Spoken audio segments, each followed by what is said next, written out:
क्या कर लेगा? उसने कहा मैं मार मार के सुझा दूंगा तेरे को। जोधा ने कहा वेरी गुड, शाबाश। सपूत जो होते हैं ना, वो अपने बाप के अलग जाके काम करते हैं। और उसमें भी जो पहली पतंग वो बीकानेर का कलेक्टर उठाता है। जैसे हमने पढ़ा था मेहरानगढ़ किले की नींव लगाई थी, दोनों काका भतीजा बात तो ऐसे कर रहे हैं जैसे कोई नया गढ़ बनाएंगे। तो करणी माता ने इनको इशारा किया कि तुम बीकानेर की तरफ जाओ, ये जो इलाका, इस इलाके में तुम राज। तो बीका का जो रियल एक छोटा भाई, उसका नाम क्या है? बिद्दा। तो दो भाई है, बीका और बिद्दा। क्या नाम है? और इनके एक अंकल, अंकल का नाम क्या है? कांत। अंकल के साथ इनकी खूब अच्छी बनती। एक दिन जोधा जी का जोधपुर में दरबार लगा हुआ, जोधा जी अपने दरबार में बैठे किसी मुद्दे पर डिस्कस कर रहे, और ये दोनों काका भतीजा बीका और कांधल, कौन कौन, ये आपस में अपनी बात कर रहे। जैसे मान लो मैं आपको पढ़ा रहा हूं, बाकी सब बच्चे तो पढ़ाई में ध्यान दे, दो लोग अपनी बातें करे तो मैं उनको टोक दूंगा, भाई क्या कर रहे हो यार, पढ़ाई में ध्यान दो। तो जोधा जी ने उन दोनों को टोक दिया, काका भतीजा को। किस किस को? कांदल और बीका। और जोधा जी ने थोड़ा यूं कह दिया कि दोनों काका भतीजा बात तो ऐसे कर रहे हैं जैसे कोई नया गढ़ बनाएंगे।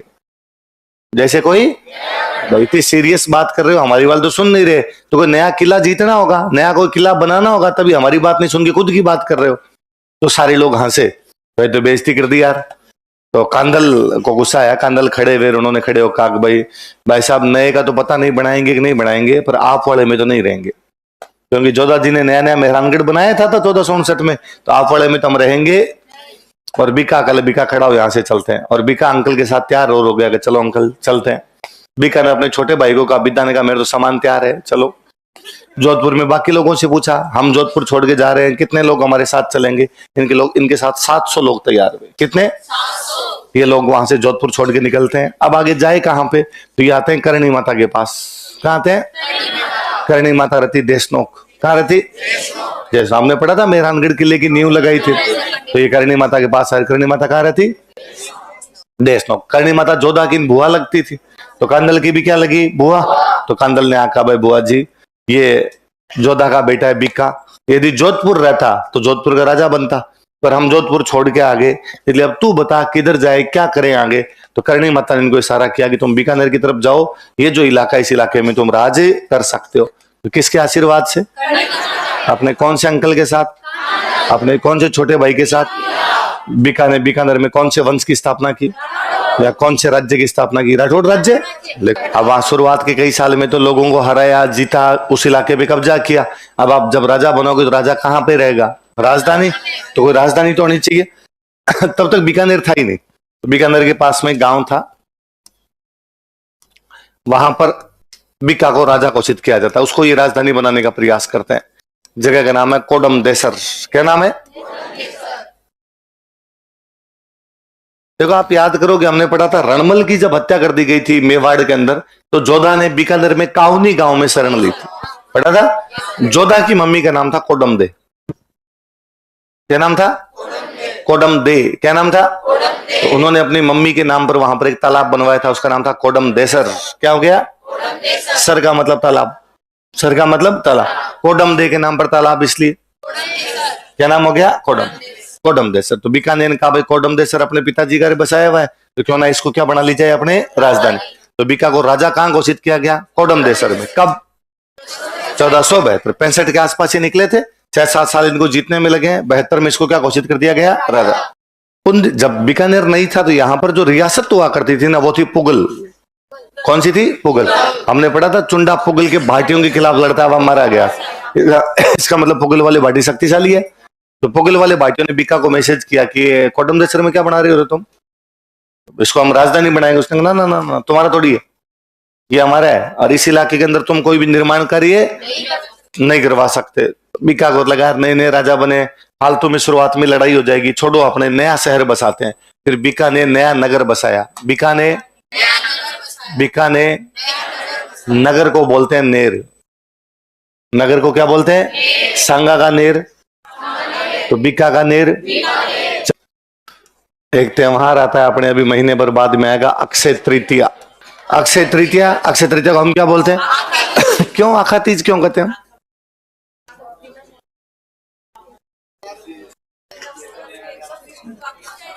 मतलब बिना मुहूर्त की कोई तीज होती है उसको तुम आखा कहते हो। अक्षय को अपने वालों ने क्या लिखा है? अभी हमने पढ़ा सिरोही के राजा का नाम अखिराज देवड़ा। क्या नाम पड़ा? नाम है उसका अक्षराज देवड़ा। तो अपने वाले उसको क्या कर लिया करते थे, आगे बात समझ में? तो अक्षय तृतीया, तृतीया मतलब तो तीसरा दिन, अपनी भाषा में उसको क्या कह दिया? आखा तीज। क्या कह दिया? आखा तीज। तो तृतीया का दो या उसको क्या कर दो? आखा तीज। तो बीकानेर की स्थापना अक्षय तृतीया के दिन हुई। किसके दिन हुई? और उन्होंने खुशी के अंदर पतंगे उड़ाई थी। क्या उड़ाई थी?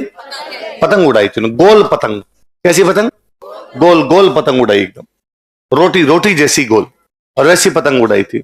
इसलिए आज दिन तक बीकानेर में आखा तीज पर पूरे बीकानेर पतंग उड़ाता है।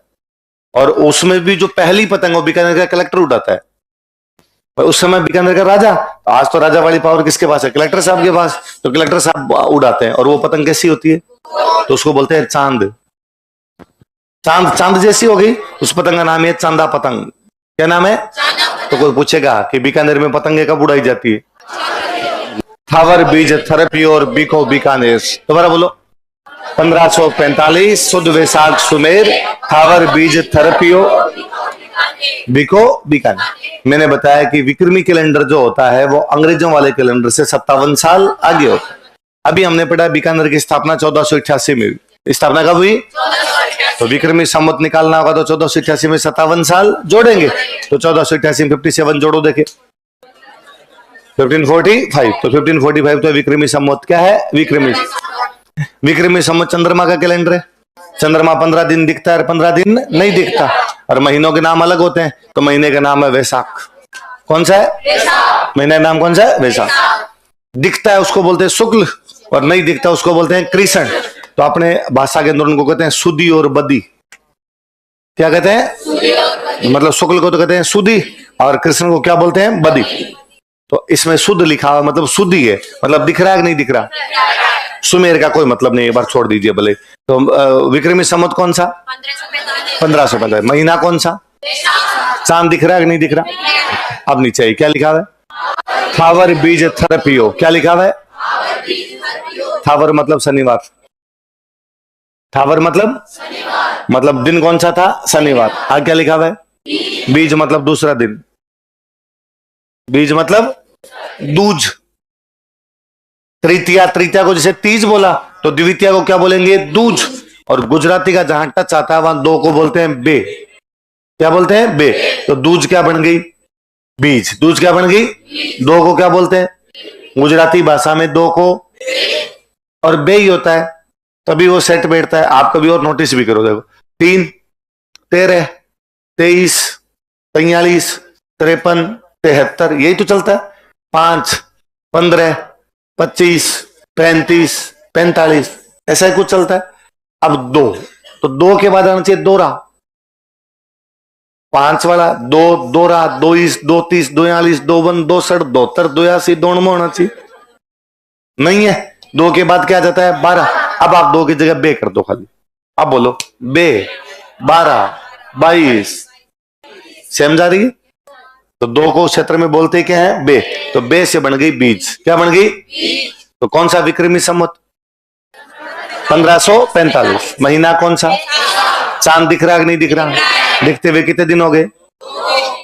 वार कौन सा? थेरेपियो मतलब स्थापना की। थरपना मतलब स्थापना। बीको बीकानेर, बीकानेर की स्थापना विक्रमी संवत 1543 वैशाख शुक्ल द्वितीया शनिवार के दिन की। अच्छा, दोहा साफ साफ कह रहा है कि बीकानेर की स्थापना द्वितीया को हुई। बीकानेर की स्थापना हमने लिखा है तृतीया, ये गलत है जो हमने लिखा है, पर किताबों में समय गलत ही लिखा हुआ, इसलिए गलत लिखते हैं। क्योंकि वो पतंगे उड़ाने वाला सिलसिला कब चला? तृतीया को। क्यों? तृतीया पहले से त्योहार हुआ करता था, तो पतंगे न उड़ी, इसलिए सब लोग लिख देते हैं कि आखा तीज के दिन बीकानेर की स्थापना हुई, आखा तीज के दिन हुई। क्योंकि बीकानेर की स्थापना आखा तीज से एक दिन पहले हुई है, वो तीज को नहीं हुई। कब हुई थी? बीज या दूज का तो कुछ भी, पर बड़ा त्योहार आखा तीज पड़ रहा था, इसलिए सबने याद करना क्या शुरू कर दिया? बीका किसका बेटा था? जब बीका ने बीकानेर की स्थापना कर ली तो उसके बाद वो एक बार जोधा से मिला, तो जोधा ने कहा वेरी गुड, शाबाश। सपूत जो होते हैं ना, वो अपने बाप के अलग जाके काम करते हैं। पिताजी की दुकान थी, मैं दुकान में जाके बैठ गया, उसमें क्या बड़ा तीर मार लिया? पिताजी का खेत था, मैंने उसी खेत में जाके खेती कर ली, इसमें क्या नई बात कर ली? पिताजी ने जो काम किया मैं अलग जाके काम करूं, उनसे बड़ा कर जाऊं, लीक लीक तो सभी चले, लीक ही चले कपूत, तीन लोग उल्टे चले शायर सिंह सपूत। लीक मतलब उसी रास्ते पे तो सभी चलते हैं, सपूत जो होता है वो अपना रास्ता खुद बना। तो बीका सपूत था जिसने जोधपुर नहीं रहा, उसने आके नया राज्य स्थापित किया और जोधपुर के बराबर खड़ा कर दिया, उतना उतना बड़ा राज्य। तो जोधा ने कहा वेरी गुड बेटे, बहुत अच्छा, पर यदि तू जोधपुर रहता तो मेरे मरने के बाद जोधपुर का राजा बनता। अब तूने जोधपुर छोड़ दिया, तू राजा कहां का बन गया? बीकानेर। बस एक बात ध्यान रखना, मेरे मरने के बाद तू जोधपुर में पांति मत मांग लेना। ये नहीं है भाई मेरे मरने के बाद तू जोधपुर का हिस्सा मांग ले, और इसमें मेरा भी तो है, मेरे पिता का राज्य आधा दो, तेरे बाकी भाइयों को जोधपुर लेने देना। बीकानेर का डन, मैं जोधपुर का कोई भी हिस्सा लूंगा नहीं। पर जब मैं जोधपुर छोड़ के निकला था तब मैं तो खाली हाथ आ गया था, इसलिए घर में जो पुरानी चीजें पड़ी है, पुरानी चीजें कैसे, पुरानी किताबें पड़ी हो, पुरानी मूर्तियां पड़ी हो, पुराने हथियार पड़े हो जो पूर्वजों के, उनको बोलते राज चिन्ह। क्या बोलते? राजाओं के जो पुराने चिन्ह, रॉयल एम्बलम, जो राज चिन्ह पड़े हैं उनमें से मुझे हिस्सा दिया जाए। उनमें से मुझे, पुरानी तलवारें पड़ी है तो मुझे कुछ तलवारें दो, पुरानी किताबें पड़ी तो मुझे कुछ किताबें दो, पुरानी मूर्तियां पड़ी तो मुझे कुछ मूर्तियां। जोधा ने कहा डन, जब तेरे को लगे तब तू जोधपुर आना और आके ले जाना, तेरा हिस्सा है, उसमें कोई किंतु परंतु। तो बीकानेर का पिताजी ने कह दिया तो कह दिया। उस घटना के साल भर बाद जोधा जी की डेथ हो गई। बीका नहीं ले सका, ले लेंगे यार अपना ही तो है, पिताजी कह गए। जोधा के बाद बीका के एक और भाई वहां के राजा बनते, उनका नाम था सातल। क्या नाम था? जोधा जी कई रानियां थी, एक रानी के बीका बिदा, एक किसी रानी का कौन था? सातल। सातल राजा बना, सातल राजा बना तो सातल के टाइम में बीका ने नहीं मांगे। सातल भी थोड़े दिन बाद में युद्ध में लड़ता हुआ घायल होने के बाद डेथ हो गई। तो सातल के बाद एक और भाई राजा बन गया, सुजा। कौन बन गया? सुजा राजा बना। तब बीका ने उसको कहा कि भाई वो पिताजी मुझे कह के गए थे कि आधा राज चिन्ह लेने हैं, तो भैया मुझे आधे राज चिन्ह दो। सुजा ने मना कर दिया। सुजा ने कहा तूने नया राज्य स्थापित किया तो राज चिन्ह लिया नहीं, हमारे क्या मांग रहा है? बीका ने कहा देखो भैया राजी मत दो तो दे दो, वरना मुझे दूसरे तरीके से भी लेने आते हैं। क्या कर लेगा? उसने कहा मैं मार मार के सुझा दूंगा तेरे को। तो बीका ने सुजा पर अटैक कर दिया। बीका ने सुजा पर जोधपुर घेर के बैठ गया। फिर सुजा की जो मम्मी थी उसका नाम था जसमा दे। क्या नाम था? याद आया कुछ? क्या याद आया? जोधा की रानी जसमा दे ने रानी सर तालाब का निर्माण करवाया था, पढ़ा था। तो जोधा की वो जो रानी जसमा दे थी उसका बेटा कौन था? सुजा। वो राजा बना था बाद में, उसने मना किया था। फिर जसमा दे गए बीका के पास और बीका जाका बीका हो तो भाई भाई अलग अलग माँ क्यों, बाकी बाप तो तुम्हारा एक ही था, क्यों लड़ो आपस में? माता मत लड़ना भी नहीं चाहता, सुजा से राज चिन्ह दिलवा दो, मैं वापस चला जाऊंगा। फिर जसमा दे समझौता करवाते हैं और बीका क्या दिलवाते हैं?